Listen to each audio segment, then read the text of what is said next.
Pertumbuhan ekonomi global diperkirakan sebesar 2,7%. Proses penurunan inflasi di negara maju berlangsung secara gradual. Keterpurukan juga dirasakan negara berkembang, salah satunya Indonesia. Saat pandemi COVID-19 melanda, perekonomian di Bali berada di bawah rata-rata nasional di segala sektor.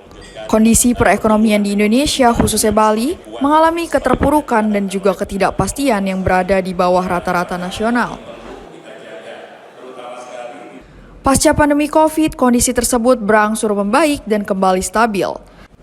Hal itu membuat Bank Indonesia atau BI Bali bersama Otoritas Jasa Keuangan membuat kebijakan untuk memulihkan perekonomian di Indonesia, khususnya Bali.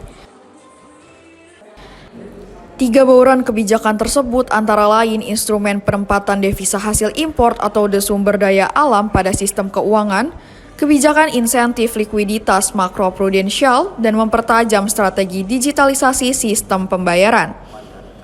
Sekda Provinsi Bali Dewa Made Indra mengatakan, pertumbuhan ekonomi periode pandemi COVID 2019 mengalami keterpurukan di seluruh sektor dan indikator yang ada di nasional. Namun kebijakan di segala sektor setelah pandemi COVID membuat perekonomian Bali di tahun 2023 mengalami pertumbuhan positif sebesar 4,64% dan tumbuh lebih tinggi dari nasional. Melalui upaya kita bersama dalam pengendalian COVID dan juga kebijakan-kebijakan di sektor moneter, di sektor fiskal, serta di sektor real saling berkontribusi, saling bersinergi sehingga bisa menggerakkan perekonomian kita di tahun 2022. Sehingga perekonomian Bali bergerak tumbuh positif tahun 2022 sebesar 4,64%.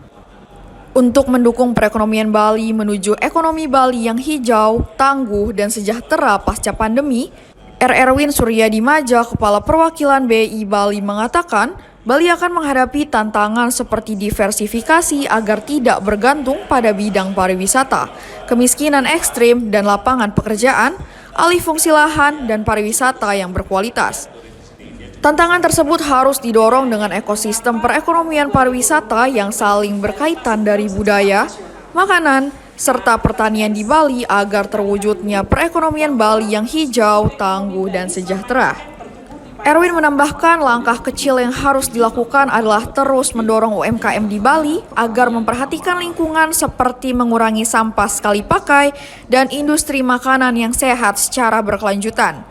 Dorong untuk penciptaan ekosistem untuk sustainable food, katakanlah seperti itu, zero waste, small industry.